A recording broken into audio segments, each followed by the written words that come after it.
Lorsque je suis venu vers toi, Samaritain, j'étais couverte honte, tu m'as tendu la main, tu m'as accueilli avec dignité. J'avais le ventre vide et tu m'as donné du pain pour me nourrir, tu m'as rassasié, tu m'as donné de quoi me désaltérer. Nous sommes très heureux donc de pouvoir partager avec vous cet après-midi un peu spécial enfant, hein, c'est la fête des enfants dans le cadre de Noël, bien sûr. Alors vous verrez, il y a tout un programme. Que Dieu bénisse les enfants, ils ont travaillé, ils ont fait du mieux qu'ils ont pu. Et on est très heureux de pouvoir les écouter dans cet après-midi. Voilà.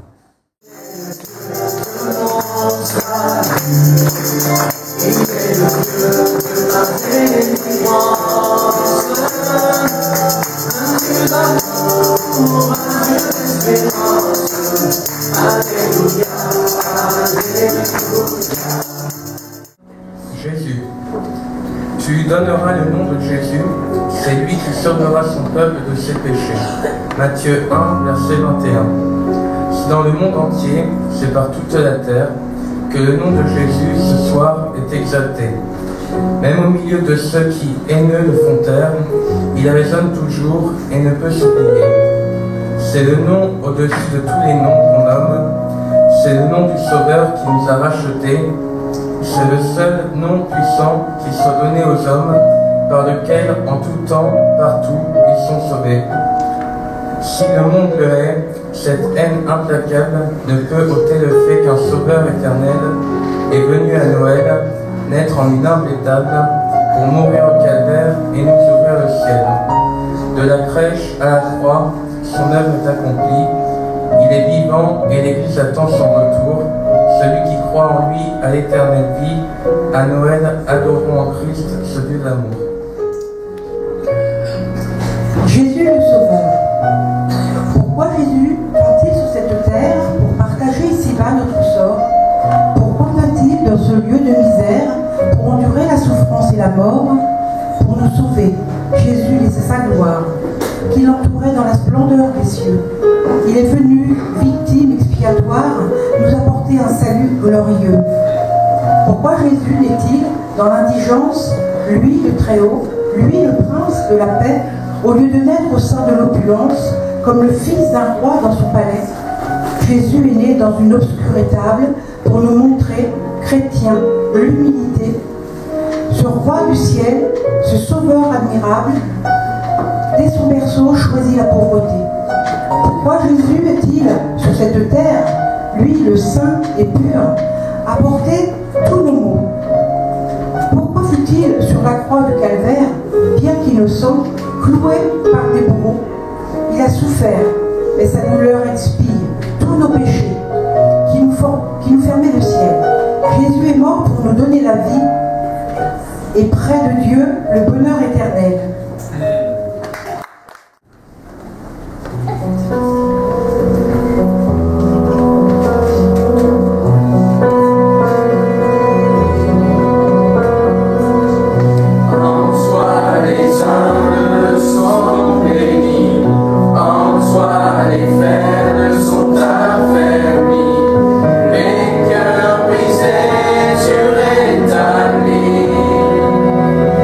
Dans la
À Bethléem, Jésus est né, car Dieu tient ses promesses, le Fils de Dieu naît en ce lieu.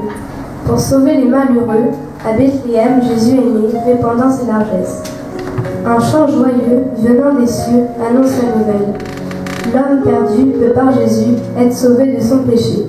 Un chant joyeux venant des cieux, sa grâce est bien réelle.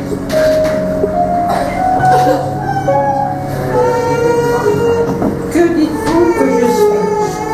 Tu te prépares pour faire la fête, tu n'as que cette idée en tête. Le sapin, les décors, le repas, mais où suis-je dans tout cela? Traditions païennes ont remplacé de ce moment le véritable objet. Je suis venu il y a 2000 ans, me faisant homme, petit enfant, pour prendre tes péchés à la croix afin de te rapprocher de moi. Oh, dis-tu, je n'ai rien fait de mal, mais sais-tu que le péché le plus banal t'a séparé pour toujours de moi? Si je n'étais pas venu, tous les hommes seraient perdus. Alors, dans mon amour infini, j'ai donné mon sang, ma vie, pour que de tes péchés effacés, tu puisses de Dieu le Père te rapprocher. Mais il faut qu'un geste vienne de toi, que tu crois à mon sacrifice par la foi.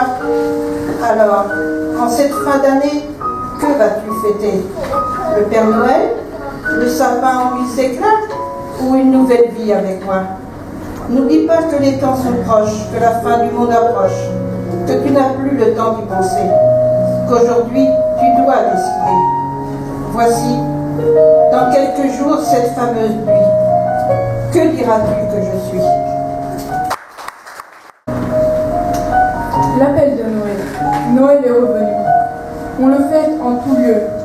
Et les sapins, partout, sont brillants de lumière. Les cœurs mélodieux, les chants et les prières célèbrent la venue du divin Fils de Dieu. C'est pour nous libérer de nos pesants fardeaux, de nos péchés, nos maux et de notre misère, qu'il est venu, disant aux hommes sur la terre, « Venez, vous tous qui avez soif, venez aux vives eaux. » Les hommes ici-bas ont soif de vrai bonheur, mais aveuglés, c'est aux citernes crevassées qu'ils s'en vont abreuver leurs âmes altérées, délaisser cette eau vive offerte en un sauveur. En ce jour de Noël, où Christ nous fut donné, venons à ce sauveur, l'âme reconnaissante. Sachons abandonner les sources décevantes pour nous désaltérer à l'éternel rocher.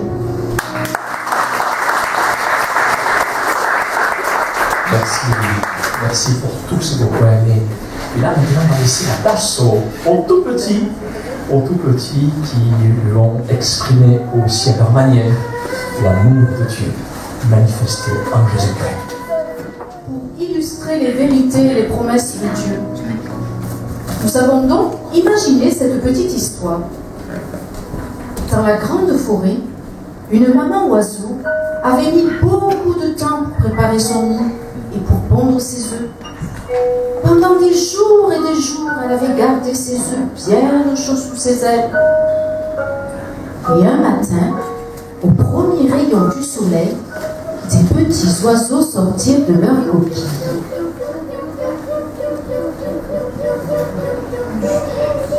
Parmi eux, Tipia était déjà le plus éveillé.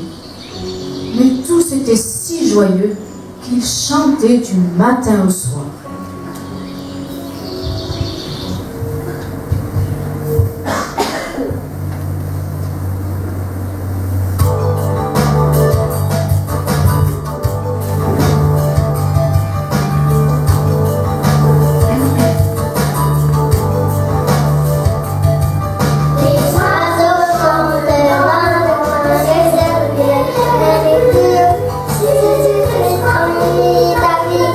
C'est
suis ton bonheur infini.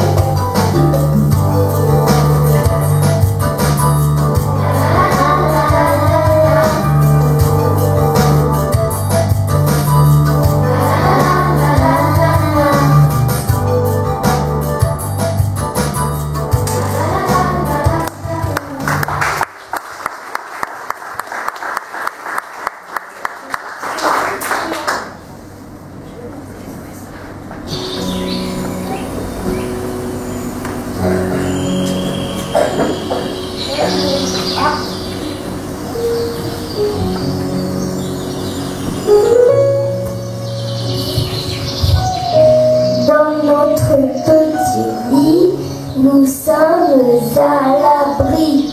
Le soleil nous réchauffe, la pluie nous rafraîchit. Dieu a créé tout l'univers, il prend soin de nous. Dieu a créé tout l'univers, et il prend soin de nous. Dieu a créé les fleurs avec leurs belles couleurs. Il a fait les hirondelles qui voltigent avec leurs ailes. L'alouette et le pinson, l'escargot dans sa maison.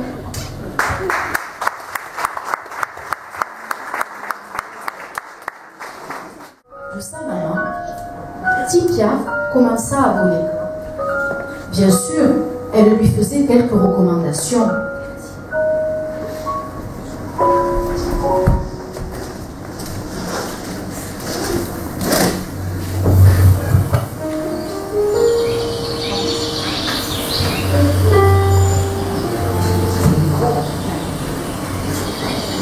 Surtout ne va pas trop loin, il y a du danger. Je sais qu'il y a le vilain chasseur.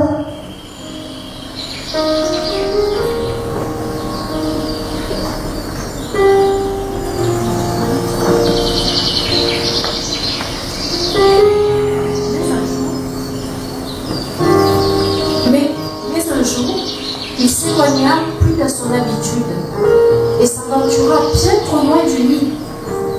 Les couleurs de la forêt commençaient à changer.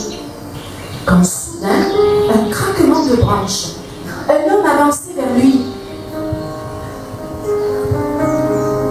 C'est le vilain chasseur.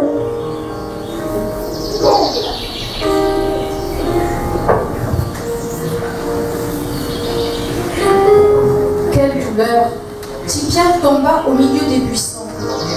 Il commença à remuer ses pattes, son aile droite. Mais hélas, son aile gauche ne voulait plus bouger. Alors il se mit à crier. J'ai mal, j'ai mal, j'ai mal. Sa maman arriva. Elle le soigna. Elle le releva et elle l'aida à retrouver son nid.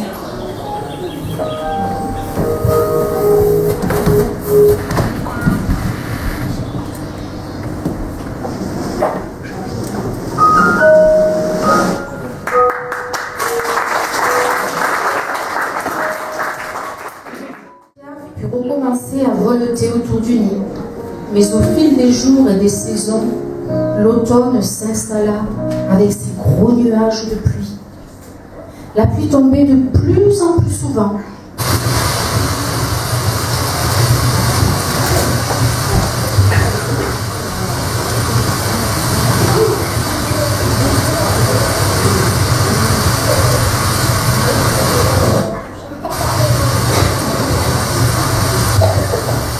Nous devons partir dans les pays chauds. Pauvre Tipia, il savait qu'il n'accompagnerait pas sa famille et qu'il n'arriverait jamais à faire un voyage si long. Sa maman lui avait souvent parlé de ce pays où le soleil est chaud, même en hiver. Pauvre Tipia, tout seul avec son aile cassée. Mais qu'allait-il devenir?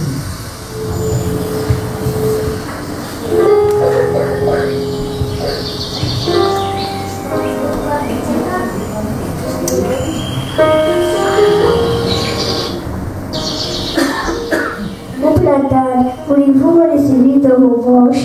Je suis venu chanter cet été. Ah non, je suis bien content d'avoir enfin du calme dans mes branches. Allez, va-t'en.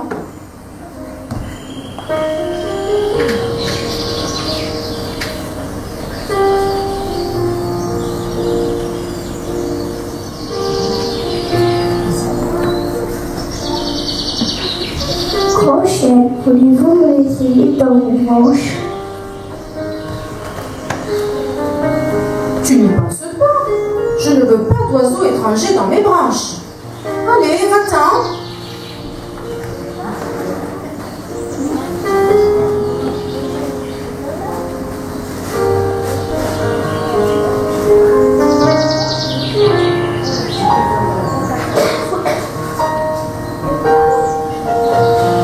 Au platane, voulez-vous me laisser vivre dans vos branches?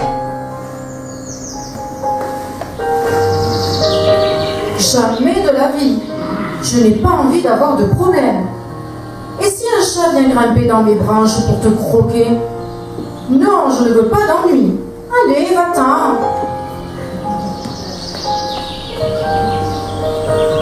Le pauvre petit, il ne savait plus à qui s'adresser avec son aile cassée.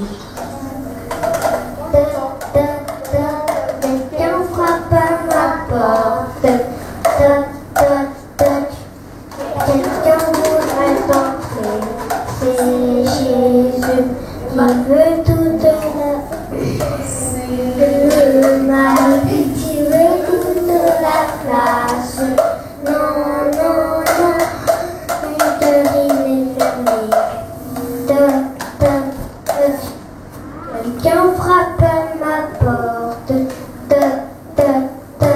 Quelqu'un voudrait entrer. C'est Jésus qui veut toute la place. Oui, oui, oui. Seigneur, tu peux rentrer.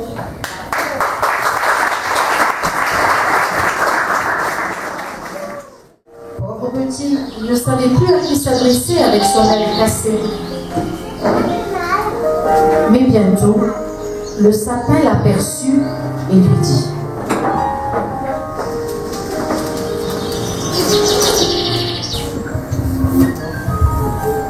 Où vas-tu, petit oiseau? J'ai tout entendu. Les arbres ne veulent pas t'abriter. Et tu ne peux pas voler bien loin avec ton aile.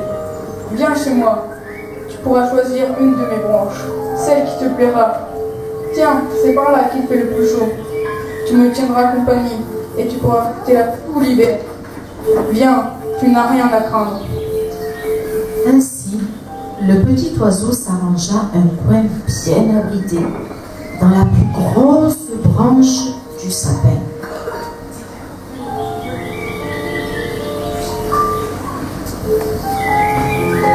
Il se trouvait bien protégé du vent et des dangers de la forêt. Cette nuit-là, le vent du nord souffla très fort dans la forêt.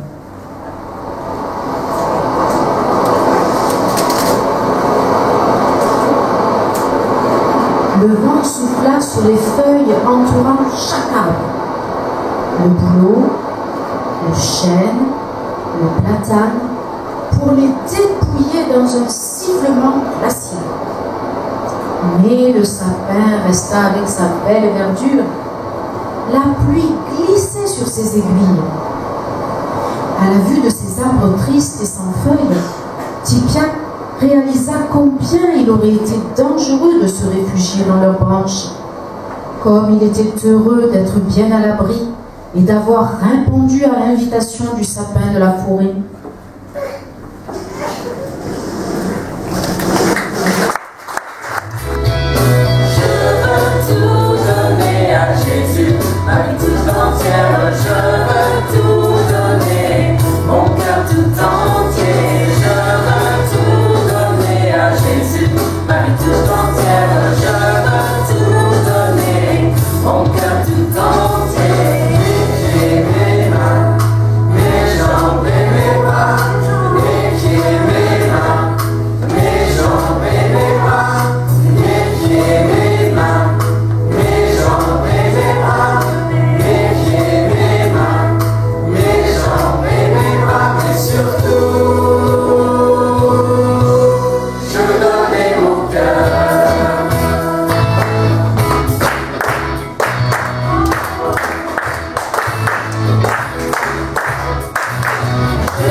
et l'agitation de Noël.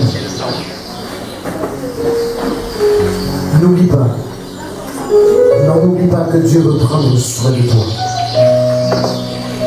Jésus a dit, regardez les oiseaux, ils ne sèment ni ne moissonnent, ils n'ont ni cave ni grenier, et pourtant Dieu les nourrit.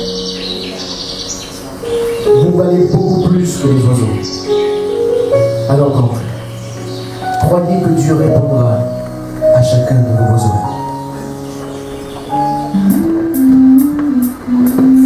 Quand je me regarde dans le miroir, ces choses que je regrette tiennent à ma mémoire.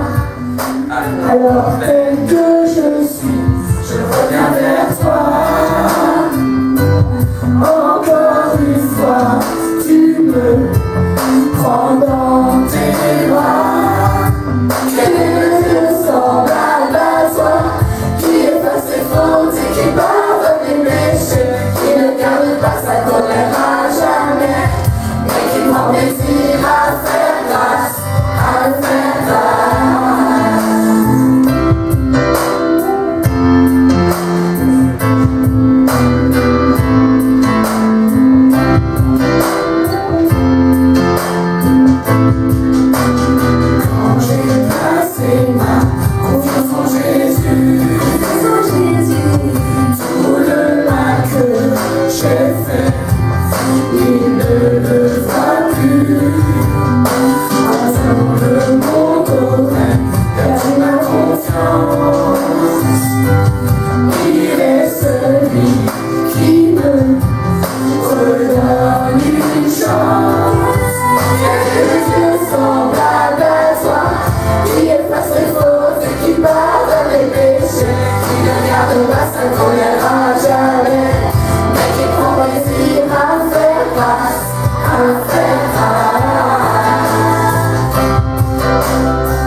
À suivre un texte de la Bible avec moi dans le livre du prophète Ésaïe au chapitre 29, verset 8. Nous l'avons donc noté pour vous sur le rétroprojecteur et nous lisons ceci. Quelqu'un qui a faim rêve qu'il mange, mais quand il se réveille, son estomac est vide.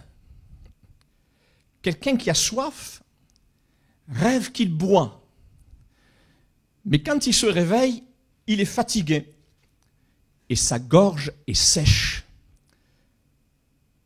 Ce sera la même chose pour la foule des pays qui font la guerre à la montagne de Sion. Voilà ici, chers amis, un texte qui fait référence à tous les crimes, toutes les guerres et toutes les injustices dont le peuple d'Israël a dû faire face jusqu'à aujourd'hui. Dans toutes les générations, ce peuple a été méprisé par différents dictateurs tels que Adolf Hitler, lequel voulait exterminer complètement ce peuple. Mais à chaque fois, nous remarquons que le Dieu Tout-Puissant a été pour ce peuple de Dieu le Dieu défenseur à cause des promesses faites à Abraham au sujet de sa descendance dans la personne d'Isaac, le fils de la promesse. Et c'est ce que Dieu rappellera à Isaac dans le livre de la Genèse au chapitre 26, verset 2. L'Éternel lui apparut et dit « Ne descends pas en Égypte, demeure dans le pays que je te dirai. Séjourne dans ce pays-ci, je serai avec toi, et je te bénirai, car je donnerai toutes ces contrées à toi et à ta postérité. Et je tiendrai le serment que j'ai fait à Abraham ton père. Je multiplierai ta postérité comme les étoiles du ciel.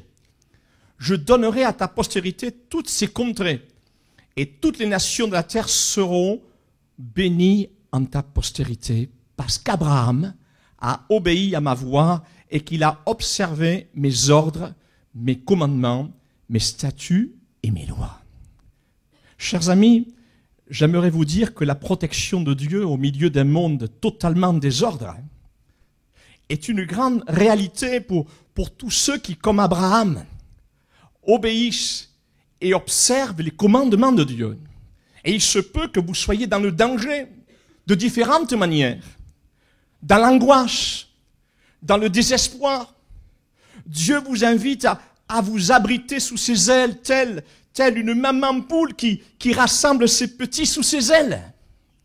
Et c'est ce que le Fils de Dieu, Jésus-Christ, prononça comme parole à ce même peuple d'Israël. À cause de son rejet au sujet du Messie dans la personne de Jésus-Christ, que Dieu le Père leur envoya, mais qu'ils n'ont pas voulu reconnaître à cause de la dureté de leur cœur.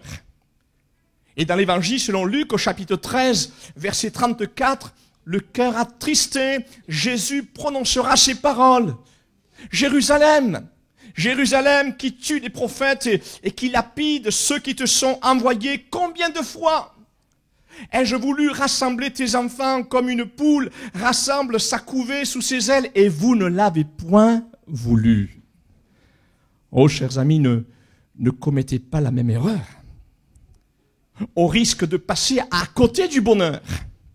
Mais aujourd'hui, si vous entendez sa voix, n'endurcissez pas vos cœurs. N'endurcissez pas vos cœurs. Notre texte d'introduction d'Ésaïe au chapitre 29, verset 8, nous disait ceci: « Quelqu'un qui a faim rêve qu'il mange. Mais quand il se réveille, son estomac est vide. Quelqu'un qui a soif rêve qu'il boit. Mais quand il se réveille, il est fatigué, sa gorge est sèche. » Et voilà un texte, chers amis, qui image parfaitement le monde de rêve dans lequel l'homme et la femme se réfugient, entraînant également leurs propres enfants dans toutes sortes de rêves pour essayer de leur apporter un peu de bonheur, un peu de joie. Et c'est ce que beaucoup, en ces périodes de fête, essaient de faire passer comme message pour les grands comme pour les petits. La magie de Noël. C'est l'expression que nous entendons de plus en plus dans tous les journaux télévisés concernant cette fameuse fête de Noël, la magie de Noël. Mais quelle est donc l'origine de cette fête? Vous êtes-vous posé la question? Quelle est donc l'origine de cette fête de Noël? Cette fête qui est un mélange de paganisme et un mélange également de christianisme. Dès le 1er siècle, avant Jésus-Christ, on célébrait à Rome le culte de Mithra, d'origine persane, importé à Rome par les légionnaires romains. Mithra était la divinité perse de la lumière. Et on faisait une fête le 25 décembre pour célébrer la naissance de Mithra, le soleil invaincu. On le fêtait par le sacrifice d'un jeune taureau. Et en 274, l'empereur romain Aurélien déclare le culte de Mithra religion d'État et il fixe sa célébration au 25 décembre. La fête de Noël n'existait donc pas au début du christianisme, chers amis, à cause de son origine païenne. Et c'est seulement à partir du IIe siècle que l'Église catholique a cherché à déterminer dans l'année le jour de la naissance de Jésus, sur lequel les évangiles ne donnent aucune précision concernant la date. Et c'est vers 330-354 que l'empereur romain Constantin décida de fixer la date de Noël au 25 décembre. Et en 354, le pape Libère instaura la fête du 25 décembre comme étant la fête de la nativité de Jésus. Et c'est là où l'erreur a été commise. Non pas dans le sens de fêter la naissance de Jésus, il n'y a rien de mal à cela, mais dans le sens de s'être servi d'une fête païenne et occulte pour en faire une fête qui rappelle la naissance de Jésus sur cette terre. Voilà ici, chers amis, quelques renseignements sur l'origine de cette fête païenne où l'on célébrait un culte à Mitra, divinité de la lumière d'origine persane. Mais pour nous, rassurez-vous, Noël a une toute autre consonance aujourd'hui. Même si la date n'est pas exacte, nous fêtons celui que Dieu nous a envoyé du ciel. Amen. Gloire à Dieu.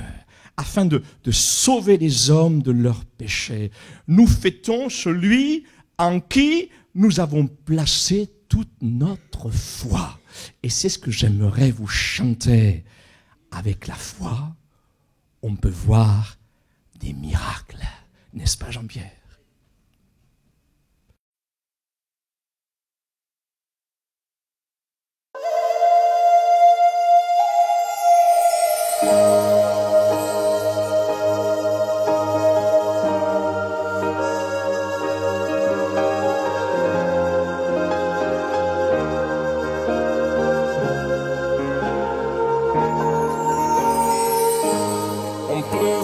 Tes miracles avec la foi,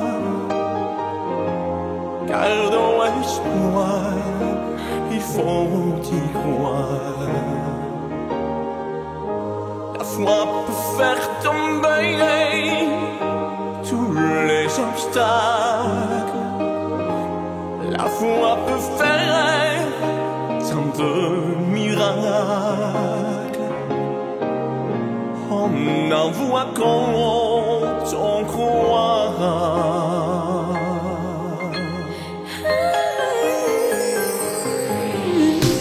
Nous savons tant prier sans savoir qui nous entendrait. Dans nos cœurs un chant d'espoir sans changer trop y croire. Que rien ne nous effraie. Qui est tant à redouter. On déplace des montagnes sans savoir qu'on le pouvait. On peut voir des miracles avec la foi, car dans l'espoir il faut y croire.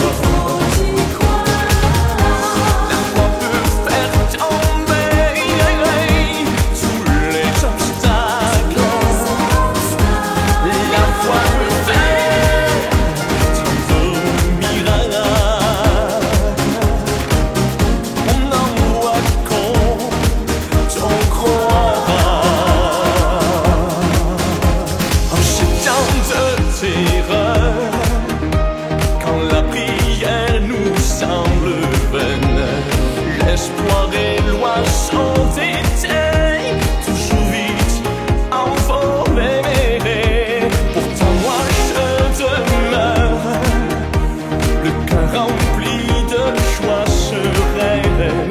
J'ai la foi, je n'ai plus peur, je vais vers le bonheur.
Merci Seigneur.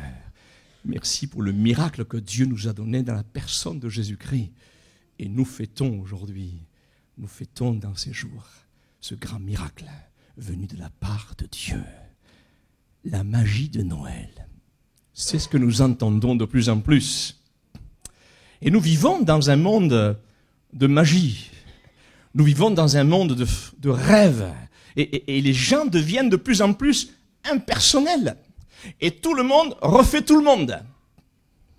Et vous remarquerez que lorsque l'un dit une chose ou fait quelque chose dans notre monde, tout le monde dit et refait la même chose. Par tradition, ou par mode, ou par simple religiosité. Et c'est ce que je discutais un jour avec un religieux au sujet du baptême d'enfants. Ma question était celle-ci. Vous savez qu'il n'y a dans la Bible aucun texte qui enseigne le baptême d'enfants. Alors donc, pourquoi le pratiquez-vous ? Et ce religieux va me répondre et me dire, mais je le sais, monsieur. Mais par tradition, je le pratique pour ne pas être en désaccord avec ma hiérarchie. Oui, tout le monde refait tout le monde, et cela dans tous les domaines de cette vie. Les hommes et les femmes n'ont plus aucun véritable repère, si ce n'est simplement des rêves. Des rêves.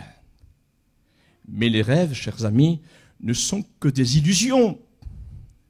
Les rêves ne sont que des mirages, dans lesquels il n'y a aucune réalité. Oui, c'est avec raison que notre texte disait ceci, quelqu'un qui a faim rêve qu'il mange. Il rêve seulement qu'il mange. Mais quand il se réveille, son estomac, il est vide. Et ainsi en est-il de l'homme et de la femme, toujours affamés de joie, toujours affamés de bonheur, de pain, etc., etc. Et c'est ce que la plupart des hommes et des femmes, malheureusement, recherchent avant tout dans ces périodes de fêtes de Noël et de jours de l'an. Ils recherchent à rassasier leur cœur vide d'un peu de joie, d'un peu de rêve. Mais quand la fête sera terminée, chers amis, ces gens réaliseront que leur cœur est toujours aussi vide, affamé et assoiffé de bonheur. Comme quelqu'un qui a faim, il rêve qu'il mange seulement, mais quand il se réveille, son estomac est vide. Comme quelqu'un qui a soif, il rêve qu'il boit, mais quand il se réveille, il est fatigué et sa gorge est sèche. Ainsi sont les rêves que le monde nous propose. Mais alors que faut-il que je fasse pour me réveiller de ces rêves insensés et entrer dans une réalité de bonheur et de joie ? Il vous suffit de venir boire à la source de la véritable vie que les évangiles appellent Jésus, Jésus-Christ.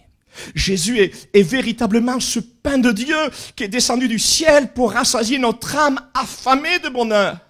Jésus est véritablement cette eau qui désaltère notre âme assoiffée de justice et de pain. Et c'est ce que cette femme samaritaine de l'évangile selon Jean va expérimenter dans sa propre vie. Cette femme était à la recherche du bonheur sentimental.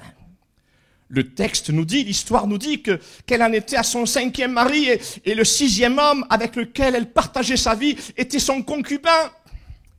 Cette femme rêvait peut-être de trouver le mari idéal pour sa vie. Mais ce que nous pouvons dire, c'est que la vie sentimentale de cette femme était une succession d'échecs.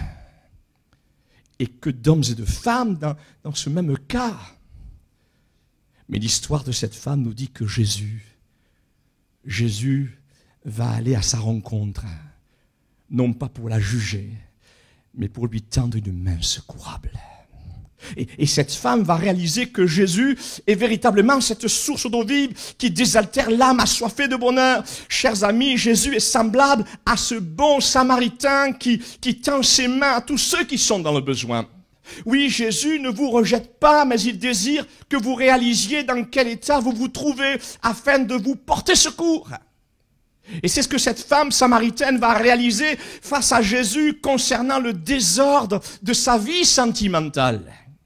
Et c'est là où le miracle de Jésus a pu s'opérer dans sa vie au point qu'elle devint une femme respectable. Rien n'est impossible à Dieu. Chers amis, voulez-vous que votre vie change? Voulez-vous sortir de vos rêves irréalisable.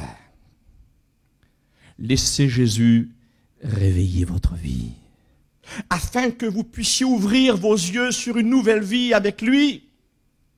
Abandonnez vos rêves derrière vous, abandonnez vos péchés aux pieds de Jésus, de la même manière que cette femme samaritaine a avoué à Jésus ses échecs sentimentaux. Et lorsque nous adoptons une telle attitude devant Jésus-Christ, le Fils unique de Dieu le Père, alors son précieux sang qu'il a répandu sur la croix pour chacun d'entre nous, en signe de son amour, nous lave et nous purifie de tout péché, et il répand sur nous son bon esprit pour désaltérer notre âme desséchée par toutes les circonstances malheureuses de cette vie. Et c'est ce que cette femme samaritaine avait besoin de vivre dans sa propre vie desséchée par le péché. Et c'est ainsi qu'elle s'empressa de venir boire à la source d'eau vive, Jésus-Christ. Donne-moi de cette eau, dira-t-elle à Jésus. Et c'est ce que j'aimerais vous chanter pour terminer, en vous disant que vous aussi, vous pouvez venir boire à cette source d'eau vive qui ne tarira jamais.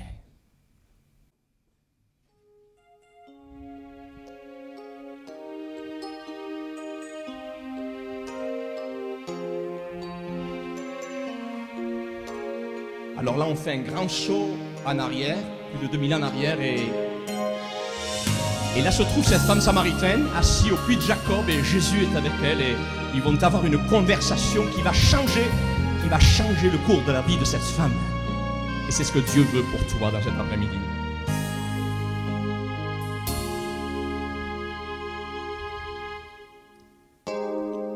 Une samaritaine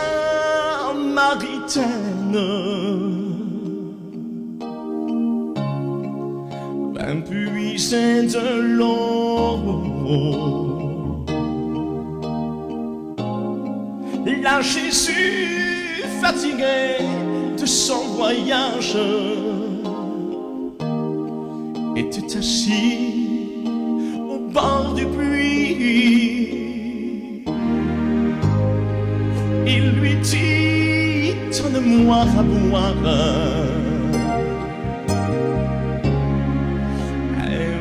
Répondit,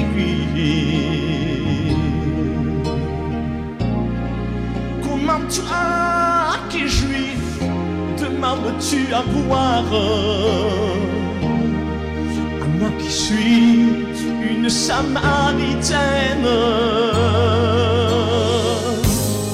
Jésus dit, si tu connaissais, et tout est là la question dans cet après-midi, le temps de Dieu heureux. Et qui est celui qui te dit, donne-moi à boire?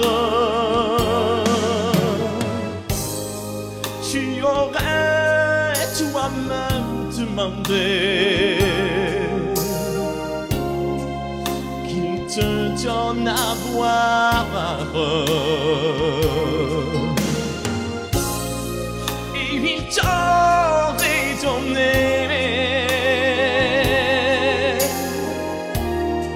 de l'eau, de la vie.